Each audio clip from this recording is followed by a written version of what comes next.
karena saya dulu aktif di mahasiswa, kemudian yang teman-teman itu lintas jurusan, lintas fakultas, masih saya sangat aktif, dan ini penting sekali ya.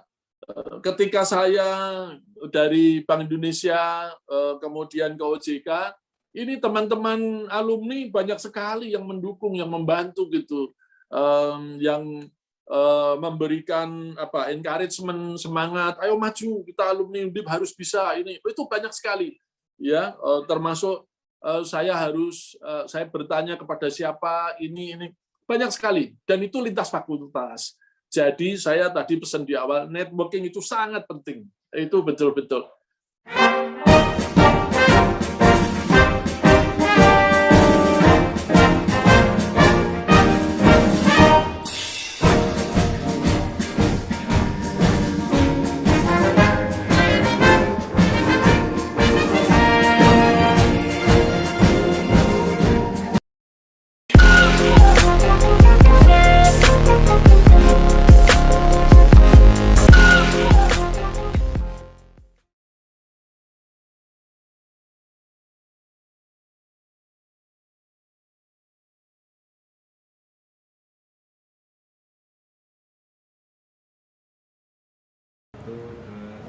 Assalamualaikum warahmatullahi wabarakatuh. Waalaikumsalam warahmatullahi wabarakatuh. Bersama saya Bambang Sadono di channel Inspirasi untuk Bangsa. Mudah-mudahan channel ini selalu bisa memberi inspirasi, motivasi, edukasi, informasi, dan syukur bisa membantu mencari solusi. Kami sedang mempersiapkan beberapa video untuk ikut mengayu bagio, memeriahkan, memperingati, dan memanai 64 tahun Universitas Diponegoro, yang tentu dengan usia sepanjang itu telah banyak karya yang dihasilkan dan pasti sudah banyak alumnus yang diluluskan yang sekarang sudah mengabdi di berbagai tempat. Nah, saya sekarang sudah bersama dengan Bapak Tirta Segara MBA. Beliau adalah Komisaris Otoritas Jasa Keuangan bidang edukasi dan perlindungan konsumen. Apa kabar, Pak? Alhamdulillah baik dan sehat. Terima kasih. Luar biasa ini kesempatan bisa konsultasi dengan Pak Tirta ini. Nah, untuk memberi motivasi kepada para mahasiswa, kepada alumni yang baru atau kepada siapa saja yang ingin berkarir di bidang keuangan perbankan. Mungkin Pak Tirta bisa menjelaskan sejak awal-awal kuliah sampai saat merintis karir sampai dengan posisinya yang sekarang yang saya kira sangat strategis untuk memberi informasi kepada siapa saja yang melakukan transaksi keuangan. Moga Pak, silakan Pak. Terima kasih Pak Bambang. Pertama-tama saya mengucapkan terima kasih, ini kesempatan yang sangat berharga bagi saya. Dan saya merasa terhormat untuk di interview oleh Pak Bambang ini. Jadi saya masuk 82, kemudian lulus 87. Saya nggak hanya dapat gelar sarjana, tapi saya dapat pacar juga yang sekarang jadi istri saya sampai sekarang. Kawan sekolah. Dari Undip satu angkatan, beda jurusan. Jadi saya di jurusan akuntansi, istri saya di jurusan manajemen gitu. Ya ceritanya pengen jadi profesional dulu, akuntan. Wah sangat keren, zaman dulu kan sangat keren.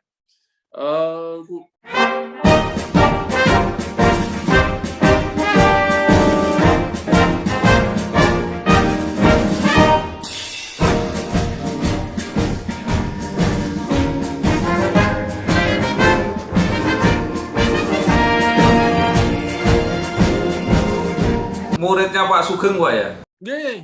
Muridnya Pak Sugeng, Pak Tahrir Hidayat, banyak di ini. Dulu akuntansi itu baru sekali di Undip, jadi belum langsung lulus gelar akuntan, masih harus ujian akuntansi. Jadi saya aktif di kegiatan kemahasiswaan, ada keluarga mahasiswa akuntansi, yang ketuanya pertama Mas Darmawan, kemudian saya lupa yang kedua. Setelah itu saya itu mengumpulkan dana untuk beli buku, perpustakaan, dan sebagainya. Jadi cukup aktif lah. Dan itu dulu ya kepingin aja. Setelah masuk dunia kerja, ternyata itu penting sekali. Penting sekali. Kita aktif di kemahasiswaan, lintas fakultas, kemudian lintas universitas. Karena saya ujian skripsi ikut di UGM, dulu Pak almarhum Hadori Yunus yang konsultasi skripsi saya. Ujian pendadaran selain Undip juga ada profesor dari UGM yang hadir di Undip. Jadi penting sekali. Yang pertama untuk networking, jelas. Yang kedua, itu kita belajar membagi waktu, menyusun skala prioritas. Jadi semakin banyak kegiatan, itu semakin menarik. Dan semuanya harus sukses. Gitu. Nah, saya pesan kepada adik-adik, mahasiswa, dan juga yang baru lulus, sukses itu harus dicapai dengan cara mulia. Jadi kalau kuliah jangan nyontek, skripsi juga jangan plagiat.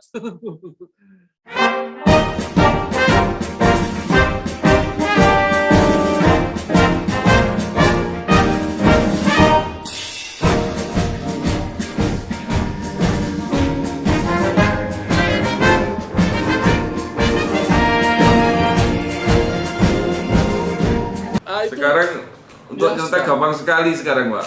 Ya, Copy paste gampang sekali. Tersedia di mana-mana gitu. Jangan ya. Jadi sukses harus dicapai dengan cara mulia. Sampai masuk dunia kerja. Saya berkarir di Bank Indonesia. Cukup lama, kurang lebih 28 tahun ya. Saya sempat sebentar masuk ke Indofood Group, tetapi terus ada lowongan di Bank Indonesia, saya daftar, tes, lulus, diterima. Masuk dari Semarang saya diterima. 89 itu saya diangkat, 88 saya masuk jadi calon pegawai, 89 saya diangkat karena saya dari jurusan akuntansi Undip, saya ditempatkan di bagian akunting, di urusan akunting di Bank Indonesia pusat itu. Di situ, tapi saya cita-cita saya masuk BI itu dulu bukan jadi ahli moneter, bukan. Saya pengen disekolahkan S2 ke Amerika. Jadi saya cari lembaga yang menyekolahkan saya ini apa ini? Oh, Bank Indonesia.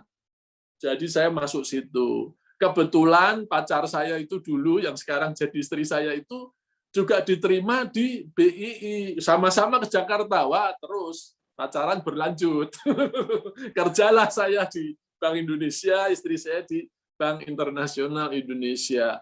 Lalu saya disekolahkan, kesempatan sekolah MBA di George Washington University di Washington DC. Gitu. Setelah kurang lebih 18 bulan, 20 bulan kembali, penempatannya di sektor perbankan saya. Akuntan, punya keterampilan keuangan di sektor perbankan.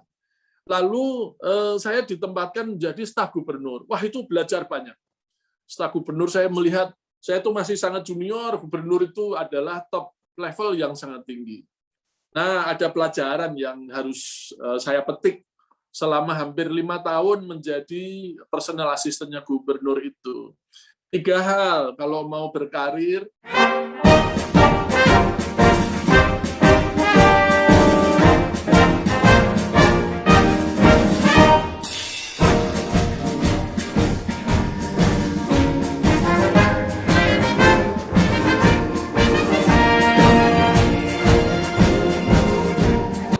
Waktu itu gubernurnya siapa, Pak? Saya mengalami 2 kali. Pertama Pak Sudrajat Diwandono, Pak Sudrajat, Profesor Sudrajat selesai, saya nggak lama selesai, tahun 98, kemudian diganti Pak Syahril Sabirin. Pak Syahril Sabirin mulai 99 sampai 2003. 2003 diganti lagi oleh Pak Burhanuddin Abdullah. Nah, waktu dengan Pak Syahril Sabirin ada 3 hal yang jadi pelajaran, ya. Selain itu tadi ternyata networking penting sekali. time management penting sekali karena jadwal gubernur tuh rigid sekali. Untungnya udah biasa aktif sejak mahasiswa. Ada 3 hal tadi. Pertama, aspek integrity, kejujuran. Ya, itu nggak bisa ditawar. Apalagi saya kerja di bidang keuangan. Integrity itu nggak bisa ditawar. Pokoknya itu kalau istilahnya zero defect lah. Nggak boleh ada cacat sedikit pun soal integrity. Yang kedua, motivasi. Motivasi itu ya kita mesti motivasi tinggi, sanggup kerja waktu weekend nggak? Sanggup. Jadi saya kerja Sabtu, Minggu, pulang malam biasa aja. Untungnya dukungan keluarga sangat besar. Itu. Yang ketiga adalah emosi. Jadi integrity, motivasi, emosi. Emosi ini kita nggak boleh gampang marah, nesunan gitu nggak boleh. Yang saya serve itu, yang saya layani itu gubernur. Sebenarnya saya sangat junior. Wah, untungnya itu orang baik sekali. Jadi saya kalau ketemu orang semena-mena ya harus tetap cool, stay cool. Ini nggak boleh marah, jangan emosi. Tetap stay cool and calm. Wah, itu penting sekali. Yang dihadapi nanti orang ini, ya itu penting sekali. Jadi 3 hal tadi, saya kira yang harus itu nggak boleh ditawar itu tadi. Integrity, kemudian motivasi. Kita harus motivasinya lah ini. Motivasi orang kan lain-lain. Ada yang kerja itu cari uang, biar sugih. Ada yang kerja itu ya mengabdi. Yang penting saya ngabdi. Saya kok kerja itu cari nafkah ya. Jadi imbang antara pengabdian dan cari uang.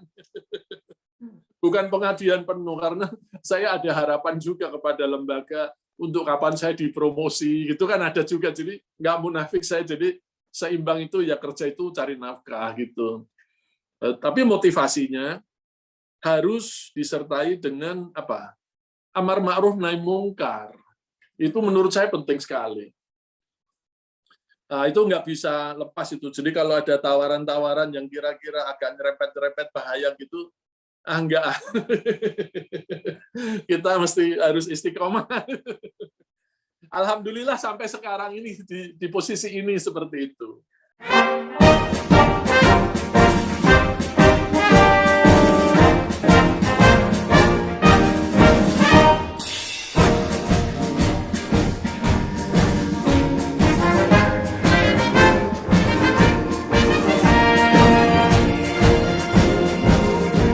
Lalu gimana ceritanya bisa pindah ke OJK, Pak? Saya kan di BI, kemudian singkat cerita saya udah pindah-pindah di BI itu 10 kali lah. Pindah sana sini. Saya sempat ditugaskan di IMF Washington DC juga selama 3 tahun. Di sana bos saya dulu pertama Pak Dono Iskandar, dulu mantan Sekjen Kementerian Keuangan, terus jadi Deputi Gubernur BI. Terus ke sana. Nah, yang kedua bos saya itu Bu Sri Mulyani, Ibu Menteri Keuangan yang sekarang ini gitu. Jadi ketemu Bu Sri Mulyani sana. Nah, saya pulang, kemudian menangani berbagai macam soal banking. Saya di banking research, membuat bahan-bahan untuk board meeting dan sebagainya. Jadi soal perbankan itu udah nggak asing buat saya. Terakhir saya ditugaskan jadi Kepala Humas Bank Indonesia, Direktur Eksekutif Departemen Komunikasi. Saya Kepala Humas, saya juru bicara BI terakhir itu sebelum pindah ke OJK. Jadi OJK ini nggak asing buat saya. Dan OJK ini pada dasarnya kan gabungan dari pengawasan bank dari Bank Indonesia ditambah Bapepam LK, Badan Pengawas Pasar Modal LK dan lembaga keuangan dari Kementerian Keuangan di blend di situ. Nah, yang periode pertama saya diajak-ajakin, ayo daftar. Nanti dulu saya mau lihat dulu OJK seperti apa. Oh, ternyata menarik juga. Yang periode kedua itu ya ayo daftar, ikut daftar gitu. Ya disupport oleh keluarga, kemudian dari teman-teman, atasan gitu, secara moral saya didukung. Akhirnya alhamdulillah lulus. Nah, saya cerita lagi. Kebetulan ketua panselnya Ibu Sri Mulyani, ketua pansel, Menteri Keuangan. Ketika saya dites secara serius, ya sudah biasa. Ibu Sri Mulyani memang orangnya sangat serius, pegang 3 prinsip tadi itu, integriti dia jaga, motivasinya luar biasa, emosinya pun dia luar biasa menjaga itu. Jadi saya bukan asing buat saya ketua pansel itu. Jadi alhamdulillah, itulah teman-teman saya bilang networking sekali lagi. Ya, jadi ketika menghadapi ini semuanya kita kenal, semuanya kita pernah ini, meskipun tadi kuncinya integrity. Jadi bukan sok kenal, sok dekat. Itu Pak Bambang.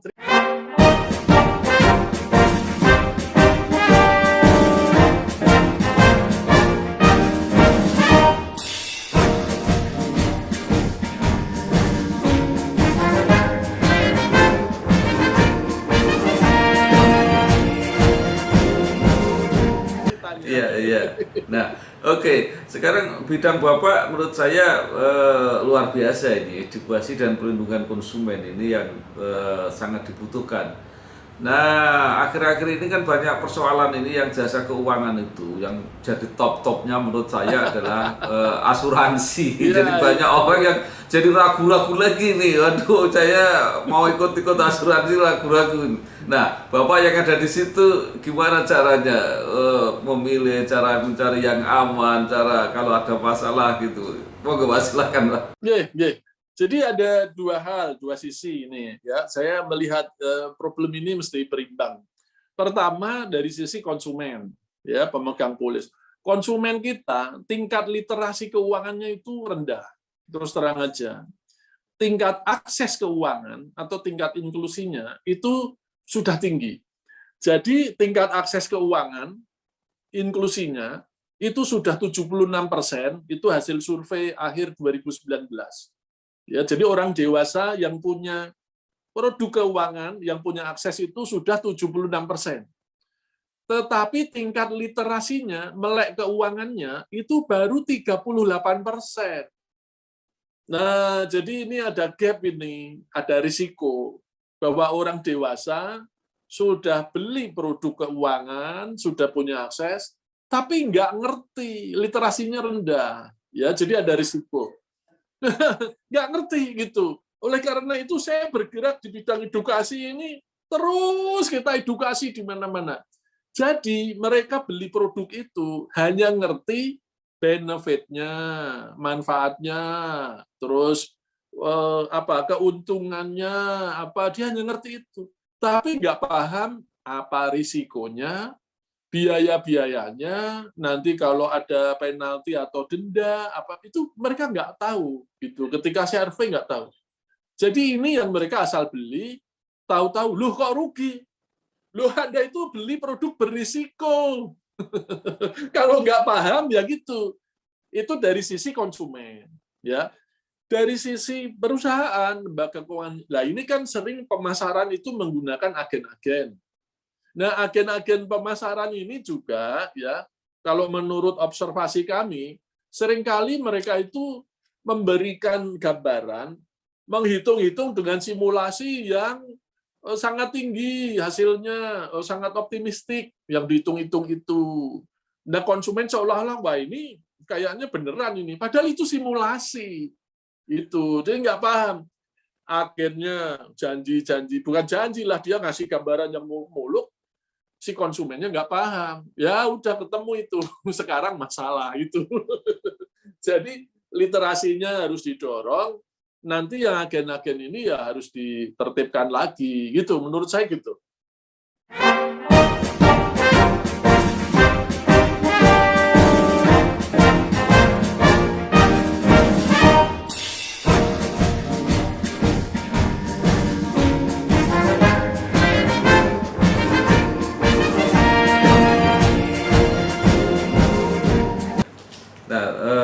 Tapi OJK juga menjaga apa Pak kualitas dari perusahaan-perusahaan itu gitu ya. Ya kita awasi. Kita kan OJK ini kan super body ya.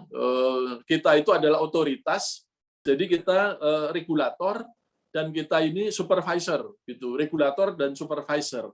Jadi kita atur, kita awasi gitu. Ada satu hal yang baru bagi Republik ini, melindungi. Jadi tagline-nya ada 3, mengatur, mengawasi, dan melindungi. Konsumennya ini harus dilindungi. Itu undang-undangnya udah komplit itu di OJK itu. Nah, saya itu in charge, saya adalah komisioner yang membidangi edukasi dan pelindungan konsumen gitu. Jadi harus dilindungi. Nah, untuk menjaga itu ya kita harus periksa, harus luruskan integriti tadi, lembaga-lembaga keuangan ini harus benar. Kecakapan SDM-nya gitu.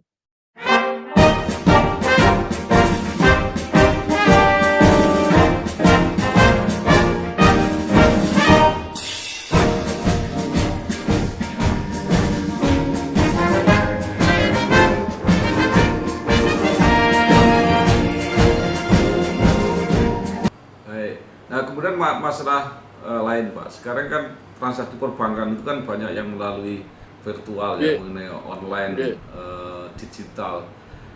Ini kan juga rawan persoalan. Ada yang tiba-tiba saldonya hilang gitu ya, saldonya habis gitu. Nah, seberapa jauh ini dijamin oleh OJK itu sistem semacam itu? Nah, ini kembali lagi, saya mesti melihat 2 hal juga ini, Pak Bambang. Dari sisi konsumen, tadi kan saya bilang tingkat literasi keuangannya rendah. Tingkat literasi digitalnya juga masih rendah. Jadi ini harus, makanya saya, tugas saya ya berat, tapi saya seneng karena ini termasuk yang harus saya dorong ini untuk kemanfaatan orang banyak. Jadi tingkat literasi digitalnya juga rendah. Ini saya dorong juga. Misalnya mereka itu simpel-simpel kok. Kalau yang orang-orang yang tingkat pengetahuannya itu menengah ke bawah, seringkali ditipu orang itu hanya diminta nomor OTP. Misalnya ini ya, ada beberapa kawan aja, tiba-tiba ditelepon, orang mengaku dari bank. Ya pasti mencuri data pribadinya lah. Ini orang di mana, alamatnya mana, kok bisa sampai telepon dan punya kartu kredit ini atau kartu debit ini, terus mengatakan, ini kartu Anda sedang dibajak orang. Nah, saya dari bank mau menghapus itu. Itu ceritanya. Dia nipu padahal ini. Tolong diberitahu ke saya, one time password-nya OTP untuk menghapus itu. Nah, begitu dibacain password-nya, ya malah uangnya diambil, bukan dihapus. Tapi kalau dari sisi IT-nya, OJK mengawasi dengan sangat ketat. Ya, risikonya itu ini dari sisi IT-nya ya. OJK punya pengawas khusus IT. Kemudian kalau perlu juga dimintakan ahli second opinion dari ahli IT gitu. Apakah ini bisa dihack, bisa datanya dicuri dan sebagainya. Jadi pengawasan dari OJK sangat ketat untuk IT.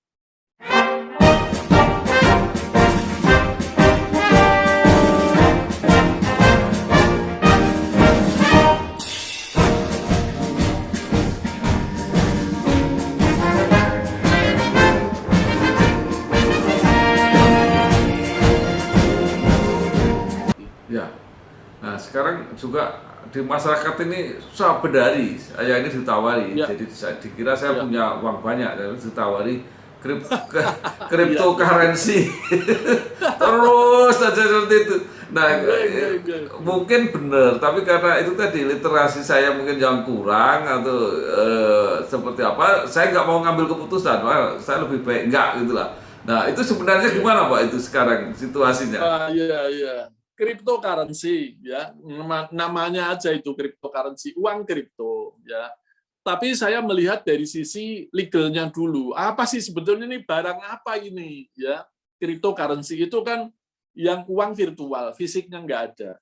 Nah, sekarang pertanyaannya, apakah ini uang?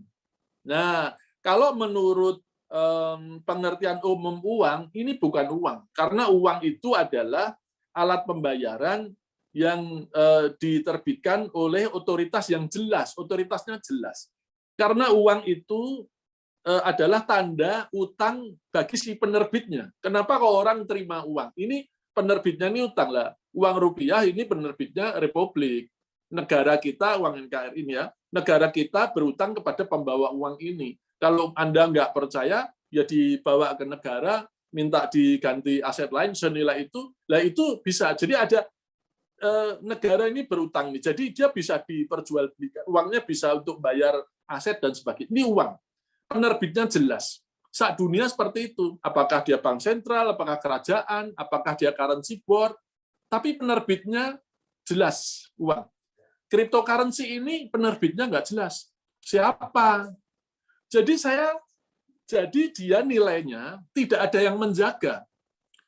Kalau rupiah yang menjaga Bank Indonesia, ya kalau terlalu lemah pasti diintervensi, terlalu kuat diintervensi. Jadi nilainya pasti ada yang jaga dan dijamin laku di seluruh wilayah NKRI. Nah uang ini kalau cryptocurrency ya kalau lu kok laku, yaitu seperti barter saja sebetulnya. Yang kedua ini. Jadi yang pertama karena bukan uang, dia tidak diatur dan tidak diawasi Bank Indonesia. Kalau punya itu, beli silakan at your own risk. Risiko Anda sendiri. Yang kedua, apakah ini diatur dan diawasi oleh OJK? Tidak, karena dia bukan sebagai instrumen investasi sebagaimana diatur dalam Undang-Undang Pasar Modal. Dia nggak cocok. Instrumen investasi di pasar modal itu yang namanya efek, itu ada underlying asetnya. Papernya dijual belikan efeknya itu, ya. Tapi sebetulnya ini kan cuma jual beli ganti-ganti kepemilikan title, tapi sebetulnya ada underlyingnya. Proyek apa gitu, asetnya apa itu ada. Cryptocurrency itu tidak ada underlyingnya. Jadi dia bukan instrumen investasi sebagaimana Undang-Undang Pasar Modal, sehingga dia tidak diatur dan tidak diawasi oleh OJK. Jadi saya mau pesan hati-hati, kalau mau beli kita nggak ngelarang, kita nggak nyuruh, tapi ini tidak diatur, tidak diawasi, baik oleh Bank Indonesia maupun OJK. Itulah kira-kira.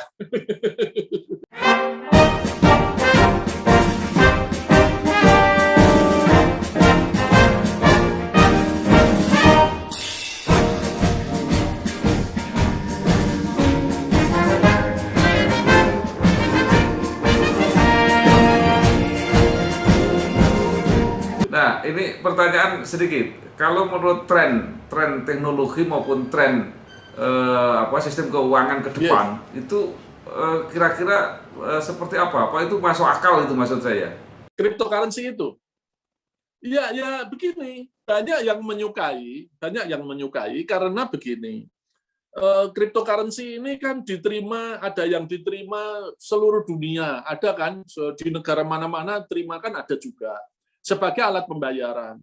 Sehingga sangat praktis. Saya nggak mau belanja di US, nggak usah punya US dollar. Mau belanja di Eropa, nggak usah punya euro. Atau mau di Inggris, pound sterling, nggak usah.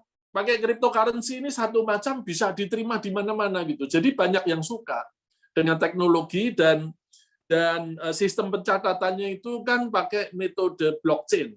Blockchain itu dengan distributed ledger. Jadi ledgernya itu didistribusikan ke semua pemilik ini gitu. Jadi kalau ada transaksi semua orang bisa lihat sehingga sulit dimanipulasi. Jadi kalau dari teknologinya sekarang ini cukup baik lah itu. Sulit dihack, sulit ini karena semua orang ikut melihat dengan distributed ledger itu. Terus ada blockchain-nya gitu. Setiap transaksi itu bisa dirunut, ditelusur. Jadi ya itu teknologi yang sekarang begitu. Jadi orang yakin pegang itu gitu.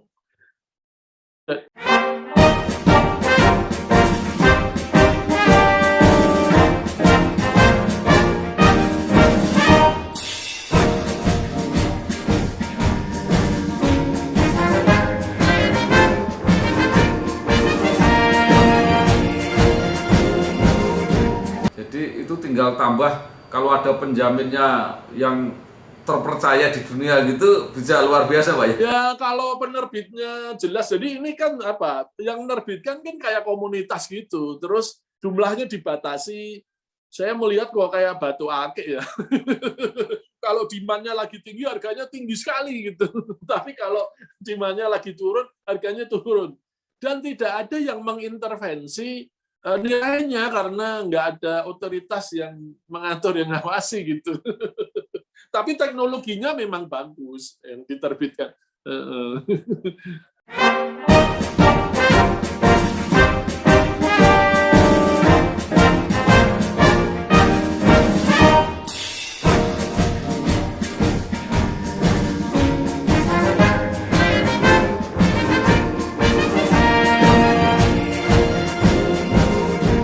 Nah sekarang yang sering di masyarakat ini ya, yang sehari-hari juga bikin heboh terus itu pinjaman online.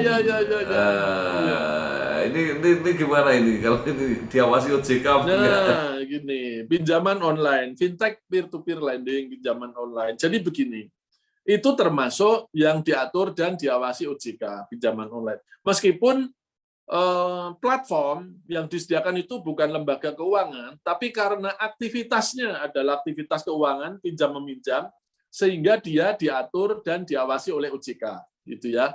Nah, yang bikin heboh ini adalah pinjaman online yang ilegal, kebanyakan itu, ya. Ya, pinjaman online yang legal bukan berarti nggak ada masalah, ya ada, gitu ya. Tapi yang bikin heboh itu yang ilegal. Sekarang ini pinjaman online P2P lending itu, ya platform yang berizin dan terdaftar di OJK, itu hanya ada sekitar 140-an platform yang berizin dan terdaftar di OJK. Nah, yang ilegal itu ribuan. Dari waktu masa pandemi 2020 sampai pertengahan tahun ini bulan Juli, OJK itu bersama Satgas sudah menutup kurang lebih 3.000 platform P2P lending yang ilegal. 3.000 udah ditutup.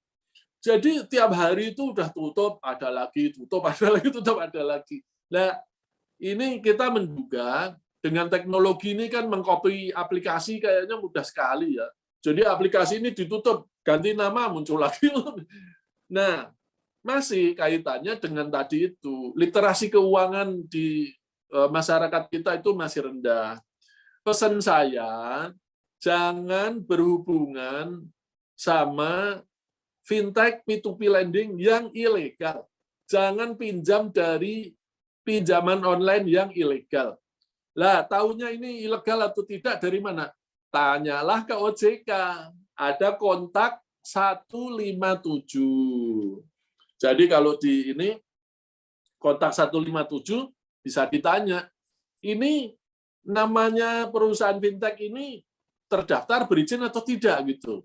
Nah, tanya dulu baru berhubungan. Nah, bisa tanya ke WhatsApp, hanya ngetik namanya saja. WhatsApp-nya juga mirip ya. Kalau mau dicatat boleh 081 157 157 157. 157-nya 3 kali. Nah, kalau di situ tinggal nanti di-invite WhatsApp-nya, ketemu kontak itu langsung tanya, ini kalau namanya Dana Cash, nah ini ilegal atau enggak nih terdaftar? Itu tanya ke situ langsung dijawab. Gitu. Jadi jangan berhubungan dengan pinjol ilegal. Sepertinya mudah, tetapi masalahnya banyak gitu.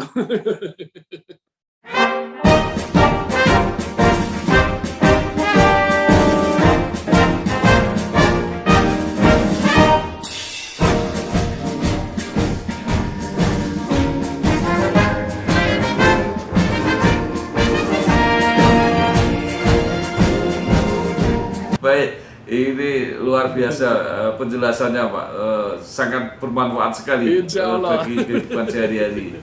Nah, tapi kita kembali pindah ke masalah Undip Pak. Nah, setelah lulus dari Undip, itu apakah masih berkomunikasi dengan perguruan tinggi, dengan fakultas, universitas, atau dengan teman-teman pengurus alumni atau dengan alumni-alumni yang lain Oh iya, untuk apa ya, saling mendorong gitu ya Pak? iya, iya, iya, iya. Tentunya masih, karena saya dulu aktif di mahasiswa, kemudian yang teman-teman itu lintas jurusan, lintas fakultas, masih saya sangat aktif, dan ini penting sekali ya. Ketika saya dari Bank Indonesia kemudian ke OJK, ini teman-teman alumni banyak sekali yang mendukung, yang membantu gitu, yang memberikan apa encouragement, semangat, ayo maju, kita alumni Undip harus bisa ini, itu banyak sekali ya, termasuk saya bertanya kepada siapa ini banyak sekali, dan itu lintas fakultas. Jadi saya tadi pesan di awal, networking itu sangat penting. Itu betul-betul. Nah, Apalagi itu penting kalau udah pemilihan di DPR Pak ya? itu betul, betul. Betul. Jadi kalau kita nggak punya teman, ya nggak bisa. Kalau punya teman kan, ini teman saya, ini teman saya, dia memberikan referensi, orang ini orang baik, orang ini kenal lama, integritinya tadi itu kan sudah terbukti, dicek track record-nya di BI, di mana gitu. Jadi kalau udah pemilihan di DPR, apalagi gitu ya. Saya dibantu teman-teman Undip, tidak hanya fakultas ekonomi, ada teknik, ada hukum, ada kimia, teknik kimia, peternakan, perikanan. Itu yang di DPR semua kumpul, ayo kita dukung. Wah, itu luar biasa itu. Dukungannya sangat besar gitu ya. Sama lah kita ini, saya bangga. Tapi kan bukan dukungan tutup mata, itu kan kembali lagi integrity, motivasi itu tadi. Kan dukungannya yang baik-baik gitu ya kan. Iya. Iya. Jadi masih berhubungan, masih ini teman-teman saya di Kementerian Luar Negeri juga yang alumni Fakultas Hukum, ada Pak Teguh Wardoyo, ada Pak Dubes Hafaz Ugroseno, FISIP, luar biasa semuanya. Ini masih kontak. Dan saya pengurus IKA Undip sekarang.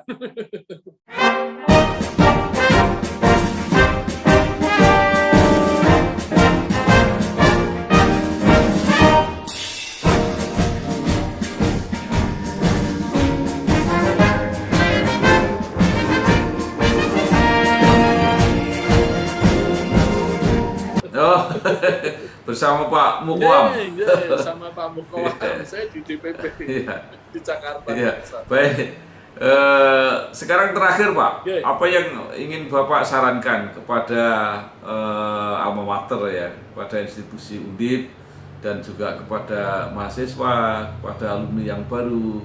Jadi supaya bisa menghasilkan tadi bukan hanya mahasiswa yang cerdas, ahli untuk bidang kerja, tetapi punya tadi bekal-bekal yang seperti Bapak sampaikan tadi. Iya, iya, iya. Jadi saya begini, apa ya, alma mater itu bukan sekedar untuk mencari ilmu textbook ya, tapi sekolah ini itu tadi untuk belajar hidup kalau buat saya. Jadi ke depan itu mahasiswa jangan hanya belajar textbook, tapi belajar hidup gitu ya. Ya memang mahasiswa itu namanya sekolah itu waktunya dulu untuk berbuat salah gitu, dikoreksi di sekolah gitu, ujian ini. Tapi kalau sudah masuk dunia kerja, sebetulnya udah nggak ada ruang untuk sebetulnya kita untuk berbuat salah ya. Ya kalau ada ngoreksinya tuh sangat berat gitu, sangat sulit. Kalau itu. Jadi saya ingin berpesan, networking ini penting, paling tidak itu mencari informasi karena informasi sekarang ini sangat penting ya, di mana orang bisa melakukan job training.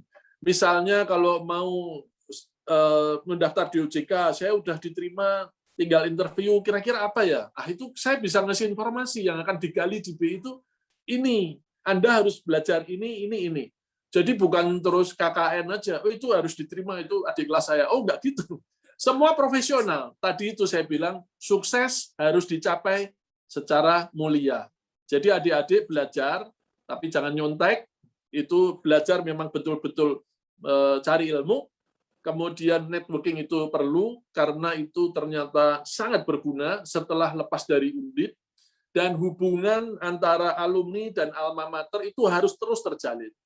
Karena alumni itu bukan hanya indikator bahwa lulusan Undip itu berkualitas, tapi adalah indikator bahwa itu keberhasilan dari Undip mencetak orang-orang terbaiknya. Itu adalah alumninya, gitu. Jadi saya bangga dengan Undip yang berhasil mencetak saya jadi orang.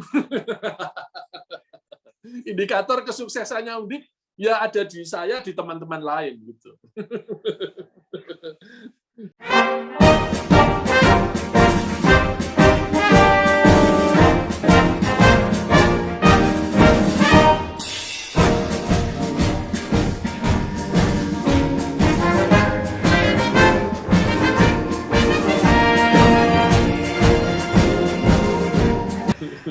Ya, terima kasih sekali Pak Tirta Segara SEMBA, Komisioner OJK bidang edukasi dan perlindungan konsumen. Terima kasih. Sudah luar biasa apa yang disampaikan, pengalaman-pengalaman ini mudah-mudahan memberi motivasi dan edukasi bagi generasi penerus untuk menjadi Pak Tirta di masa yang akan datang.